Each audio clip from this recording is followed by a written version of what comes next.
ഞാൻ reaction video കണ്ട ഇന്നലെ റിയാക്ഷൻ വീഡിയോ കണ്ടതിൽ 1-2 പേര് പറഞ്ഞു ഞാൻ കേട്ടിരുന്നു ഭാര്യയും ഭർത്താവായിട്ടുള്ള എന്തൊരു ഇഷ്യൂ. ഭാര്യയും ഭർത്താവായിട്ടുള്ള ഒരു ഇഷ്യൂ പബ്ലിക്കായിട്ട് വന്ന് പറയാൻ പാകത്തിന് ബുദ്ധിയും ബോധവും വിദ്യാഭ്യാസം ഇല്ലാത്ത ആളല്ല ഞാൻ. ഒരു പിച്ചിമാന്തി കേസിന് വന്നിട്ട് ഇങ്ങനെ ഒരു പ്ലാറ്റ്ഫോമിൽ വന്നിട്ട് പറയാൻ പാകത്തിന് വിവരമില്ലാത്ത ഒരാളല്ല ഞാൻ. എനിക്ക് അത്രയും പറ്റാഞ്ഞിട്ടാണ് ഞാൻ വന്നിരുന്ന് പറഞ്ഞത്. കുട്ടീനെ വേണമെന്ന് പറഞ്ഞാൽ ഞാൻ അടുത്ത് ചോദിക്കുകയാണ്, എനിക്ക് ഈ ലൂക്കയുടെ ബർത്ത്ഡേ ആകുമ്പോൾ ലൂക്കേനെ തരുമെന്ന്. ലൂക്കയുടെ ബർത്ത്ഡേ ആകുമ്പോൾ ലൂക്കേനെ തരുമെന്ന് ചോദിക്കേണ്ട അടുത്ത് അവന്റെ ബർത്ത്ഡേ ആഘോഷിക്കാനായിട്ട് ഞാനെന്നൊരു വ്യക്തിനെ ഭാര്യ എന്ന നിലയ്ക്ക് അവിടെ ഇരുത്തിയിട്ട് റീൽസ് ഇടാനും അല്ലെങ്കിൽ വെഡിങ് ആനിവേഴ്സറി സെലിബ്രേറ്റ് ചെയ്യാനും ബർത്ത്ഡേ സെലിബ്രേറ്റ് ചെയ്യാനും പുറത്ത് പോയി വീഡിയോ എടുത്ത് സ്റ്റാറ്റസ് ഇടാനൊക്കെ മാക്സിമം യൂസ് ചെയ്തു. ഇനി എന്റെ കൊച്ചിനും കൂടി ഞാൻ കൊടുക്കണം. മര്യാദ വേണ്ട ചോദിക്കുന്നതിന് അല്ലേ? അപ്പൊ എന്റെ അടുത്ത് പറയാണ്, നീ ഒന്ന് കണ്ണടച്ച തീരാവുന്ന പ്രശ്നം ഉണ്ടായിരുന്നുള്ളൂ. ഞാൻ വീഡിയോ ഇട്ടത് പബ്ലിഷ് ആയ സമയത്ത് നിനക്ക് കുട്ടീനെ നോക്കുന്നത് മറ്റുള്ളവരെ കാണിക്കണം. അതിന് നീ ഫോട്ടോ എടുത്ത് പബ്ലിഷ് ചെയ്യണം, വീഡിയോ എടുത്ത് പബ്ലിഷ് ചെയ്യണം. അതിനൊക്കെ ഞാൻ കുട്ടീനെ തരണം. ഞാനത് ആമസോണിൽ നിന്ന് ഓർഡർ ചെയ്തൊന്നുമല്ല നിനക്ക് തന്നിട്ട് പോകാനായിട്ട്. കഷ്ടപ്പെട്ട് പ്രസവിച്ചതാണ്.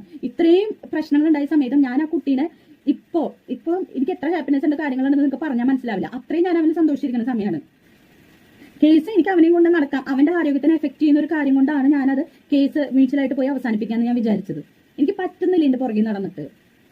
വയ്യാണ്ടാ എനിക്ക് നടന്നിട്ട്. അവനും വയ്യാണ്ടാവണു. ആഫ്റ്റർ ഡെലിവറി കെയർ എനിക്ക് കിട്ടിയിട്ടില്ല. അതിന് വേണ്ട ഒരു പ്രസവരക്ഷ കാര്യങ്ങൾ ഞാൻ എടുത്തിട്ടില്ല. എന്നിട്ടാണ് ഞാൻ ഇത്രയും കാര്യങ്ങൾ ചെയ്ത് മുന്നോട്ട് പോണത്. ഇനിയെങ്കിലും എന്നെ ഒന്ന് വെറുതെ വിടും. ഞങ്ങൾ എങ്ങനെയെങ്കിലും ജീവിച്ചോളാം.